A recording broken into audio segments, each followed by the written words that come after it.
ማኝነት ያላቸውና አጠራጠር ያሉ የዝውውር ዜናዎች በአርሰናልና በሞርጋን ሮጀርስ መካከል አዲስ ዜና ተሰምቷል። ካላፊዮሪና ሪያል ማድሪድ አርሰናልና ማቲያስ ፈርናንዴዝ። በቅድሚያ የሪያል ማድሪድና የኤርሊንግ ሃላንድን ጉዳይ እንመለከታለን። እንግዲህ አመሻሹ ላይ ኤርሊንግ ሃላንድ ስሙ ከሪያል ማድሪድ ጋር በጥብቅ ሲያያዝ ነበር። ይሄ ዜና ግን ከእውነታነት የራቀ እንደሆነና ፍጹም ውሸት እንደሆነ ታማኝ ሚዲያዎች ዘግበውታል። ከዚሁ ከሪያል ማድሪድ ዜና ሳንወጣ ሪያል ማድሪዶች የአርሰናሉን ጣሊያን ተከላካይ ካላፊዮሪ ለማስፈረም እጅግ በጣም ከፍተኛ የሚባል እንቅስቃሴ ቢያደርጉም አርሰናሎች ግን ካላፊዮሪን በጥብቅ እንደሚፈልጉትና የመሸጥ ምንም አይነት ፍላጎት እንደሌላቸው ግልጽ አድርገው ዝውውሩን ሪጀክት ማድረጋቸው ወይም ውድቅ ማድረጋቸው ተነግሯል። ዱሳን ቪላሆቪች ከአሮጊቷ ጁቬንቱስ ጋር እንደተለያየ ተረጋግጧል። በመቀጠል የሞርጋን ሮጀርስን ጉዳይ እንመልከት። አዲስ ነገር ተፈጥሯል። አርሰናሎች ከሞርጋን ሮጀርስ ወኪል ጋር በግልጽ ግንኙነት ጀምረዋል። አስቶን ቪላዎችም ተጫዋቹን የመሸጥ አጣብቂኝ ውስጥ ገብቷል ማለት ነው። ነገር ግን አስቶን ቪላ የሚፈልገው ገንዘብ አርሰናል የሚያቀርብ ከሆነ ምናልባት ሞርጋን ሮጀርስ መዳረሻው ኤሚሬትስ ሊሆን እንደሚችል እየተነገረ ይገኛል። የማቲያስ ፈርናንዴዝ እና የአርሰናልን ጉዳይ እንመልከት። እንደ ታማኙ ጋዜጠኛ ፋብሪዞ ሮማኖ ገለጻ ከሆነ አርሰናሎች የአማካኝ ስፍራ ተጫዋች ይፈልጋሉ። ነገር ግን እንደ ማቲያስ ፈርናንዴዝ አይነት ተጫዋች ይፈልጉ እንደሆነ ወደፊት አብረን የምንመለከት ይሆናል። ደሃመርስ መዱሾቹ ዌስትሃም ዩናይትዶች ግን ተጫዋቹን በቀላሉ የመልቀቅ ፍላጎት የላቸውም፣ ውድ ገንዘብ ይፈልጋሉ ሲል ግልጽ አድርጓል። እንደዚህ አይነት ታማኝነት ያላቸው እኔ ማለት ነው እንደ ማድሪድ ደፋር ብዙ አይነት ድፍረት ካይተተችል እንደዚህ አይነት ድፍረት ደግሞ ከየት እንዳመጡት እግዚአብሔርን ታውቃላችሁ። በማድሪድ ቤት ፕሬዚዳንታዊ ምርጫ የተደረገ እንደሆነ በፊዮረንቲኖ ፔሬዝ እና በኤንሪኬ ሪካልሚኖ ምናምን ብቻ አረ ነው ሂዝኔም ብቻ ምን አለች እችኛዋ እኔ ምን አይነት ድፍረት ሃላንድን አመጣዋለሁ ምናምን አለች ወደ ቲሙ። ዝም ብለን እንደዚህ አርገ የምታመጣው እንዴ ይመስላችሁ? እንዴት ነው የሚያስቡት ግን እግዚአብሔርን? ያኛውም እንደሚፈልገው ሮድሪ ሊሄድ ይችላል። ሲጀምር ልቡ ተነስቷል። ይሄ ሰውዬ የመሄድም እድል አለው።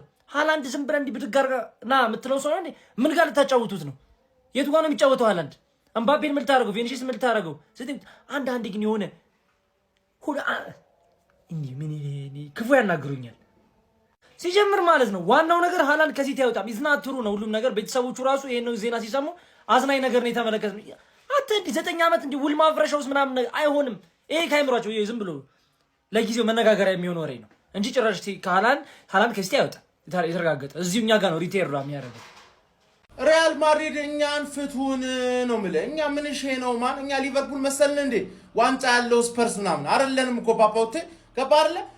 ዴክለር ራይስ እና ሪካርዶ ካላፊዮሪን ሞክረ ስንቴ ነው የምትገረጡት? አባቴ ሉዊስ ኬሊ፣ ዙቢሜንዲ፣ አምና ሰሊባ እየጠበቃችሁት ስፓኒሽኛ ተማር ምናምን ብላችሁ እየጠበቃችሁት ማለት ነው። ጀለስካ አዲስ 5 ዓመት ኮንትራት ማለት እኛን ደግሞ ሲጀመር ማለት ከፈለግሽው በጣም ከቆመብሽ ማለት እሸጥልሻለሁ። ዋንጫ፣ ፕሪሚየር ሊግ፣ ቻምፒየንስ ሊግ፣ ፕሪሚየር ሊግ፣ ቻምፒየንስ 3 ምናምን አበላቸውና 100 ለእያንዳንዱ ተጫዋች ማለት አምስቱንም እሸጥልሻለሁ ከፈለግሽ 500 ሚሊዮን ዘብት ያለሽ ማለት በነፃ ምናምን እኛ ጋር መቼስ እንደማይቻል ታውቂዋለሽ። ለዛ ነው የጠየቅሽን 3 ዓመት 5 ዓመት አዲስ ኮንትራት የፈረሙትን ሰዎች የጠየቅሽን ለዚህ ነው አባት እንከባበር ማን የኛ ኮር ዘ ፕሪሚየር ሊግ ቻምፒየንስ we know who we are champions of England we know who we are ገባሽ አይደለ? እንዳላገኝሽ ሜዳ ላይ እንዳላገኝሽ ማድሪድ እንደዚህ ፈልቶብሽ ማን ነው እገርፍሻለሁ ነው የምልሽ። ገባሽ? ሄደሽ ሊቨርፑልን አስጨንቂ በነፃ ምናምን ነገር ምን አባሽ? ወይስ የነሱ ተጫዋች ኳሊቲ የላቸው መሰለኝ? ኳሊቲ የላቸው በነፃም እየወሰድሽ አልጠገብሽም። እኔ ጋር መተሽ 100 ምናምን መቀጣት አማረሽ። አንቺ አርከም ይሆንሽ ቡድን ማን ነው?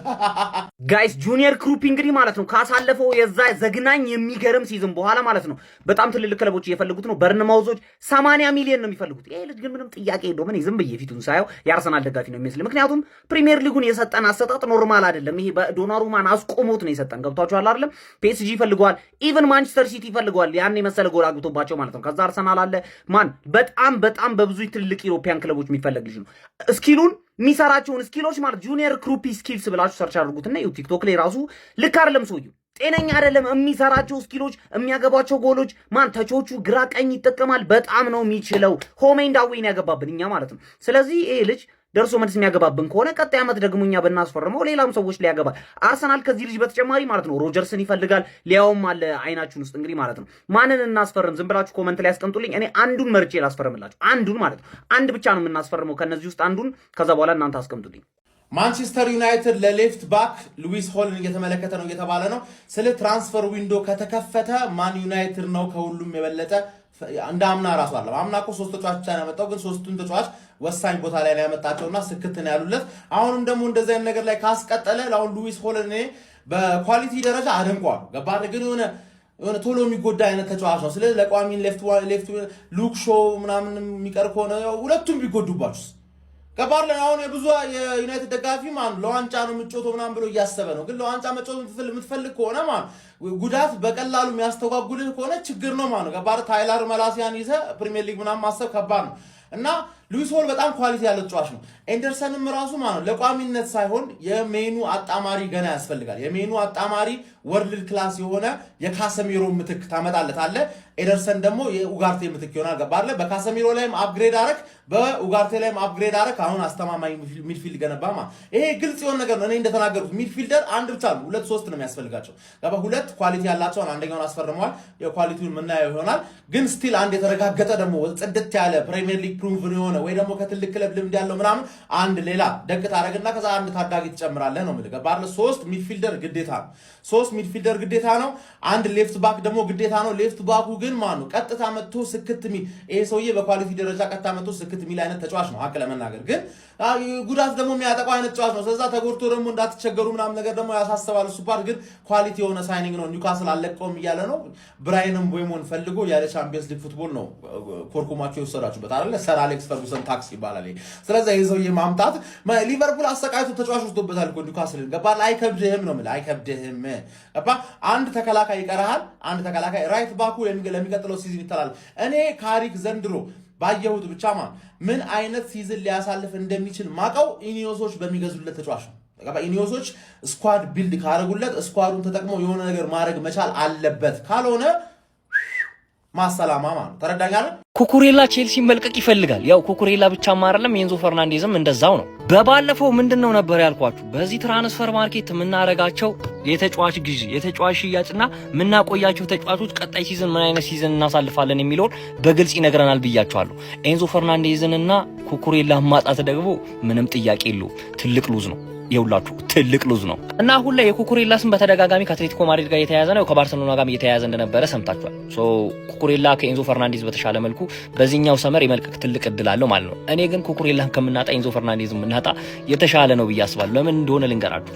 ኩኩሬላ ወይ እንደ ኩኩሬላ ያለ ተጫዋች አሁን ማርኬቱ ላይ ማግኘት ከባድ ነው። ፕሪሚየር ሊግ ፕሩቭን የሆነ ኩኩሬላ ደግሞ አፕግሬድ ሆኖ ጥሩ ደረጃ ላይ እየተጫወተ ጥሩ ሌቭል ላይ እየተጫወተ ያለ ተጫዋች ነውና እንደ ኩኩሬላ ያለ ተጫዋች አናስፈርም። ለማስፈረም ብንፈልግም ደሞዝ አንከፍልም። ገባችሁ አይደለ? እና ከኤንዞ ፈርናንዴዝ እና ከኩኩሬላ አንዳቸው ይውላችሁ በጣም አስገዳጅ ካልሆነ አንዳቸው ይለቃሉ ወይ ሁለቱም የመልቀቅ እድልም ሊኖራቸው ይችላል። ምክንያቱም ሪያል ማድሪድ ምናልባት ፊቱን ወደሱ ካዞረና ገንዘቡን የመክፈል ፍላጎት ካለው ኦር ደግሞ ቼልሲ በተጫዋች ቅያሬና ገንዘብ አዳርጎለት ሪያል ማድሪድ የሚያቀርብለት ከሆነና በዛ ከተስማማ ሁለቱንም ልናጣ የምንችልበት እድል አለ። ይሄ ደግሞ እመኑኝ ነው ብላችሁ ከባድ ሉዝ ነው ለቼልሲ ስላችሁ ከባድ ሉዝ ነው። ሁለቱን ተጫዋች በአንድ ጊዜ ማጣት ኢቭን አንዱን እንኳን ካጣን እንዳልኳችሁ ነው ኩኩሬላን የሚተካልን ተጫዋች አይኖርም። ሀቶ ታውቁታላችሁ መቼስ ፕሪሚየር ሊግ ላይ ለመጫወት በቂ አይደለም ሀቶ ያስፈልገናል ኩኩሬላ። ኤንዞ ፈርናንዴዝ እንግዲህ ምናየው ይሆናል። ማጠብቁት ማገምቱት የዝውውር ዜና ይላል ማለት ይሄ ነው። እስኪ ስለ ዝውውር ዜናዎች ደግሞ እናውራ። ይሄ አዲሱ አካውንቴ ነው፣ የድሮ አካውንቴ ተዘግቶ ነው። ፎሎ እያደረጋችሁ ቤተሰብ መሆናችሁ እንዳረሱ። በቅርቡ 100 ሺህ እንገባለን ማለት ነው። ፔሬዝ እንግዲህ ከዓለም ዋንጫው በኋላ የኤንዞ ጉዳይ እንደሚመለከት ማርካ አስነብቧል ማለት ነው። እና ዋጋው ውድ ስለሚሆንባቸው የኤንዞ ማለትም 115 ሚሊዮን ዩሮ መክፈል ስለማይችሉ ቫልቬርዴ እንደገና ደግሞ 20 ሚሊዮን ጨምረው ለማቅረብ ተዘጋጅተዋል ማለት ነው። የቼልሲ ደጋፊዎች በዚህ ሀሳብ ምን ትላላችሁ? ያው ታማኝነቱ ይህን ያህል አስተማማኝ ባይሆንም ግን ይሄ ጉዳይ ቢፈጸም ምን ታስባላችሁ? በቃ እኔ ቦክስ ቱ ቦክስ ቫልቬርዴ መጫወት ስለሚችል ይመቸኛል። በቃ ኤንዞ ባይወጣ ደስ ይለኛል፣ ግን ከወጣ ደግሞ ቫልቬርዴን ከመጣ ይመቸኛል ማለት ነው። የእናንተን ሀሳብ ኮሜንት ላይ ያስቀምጡልኝ።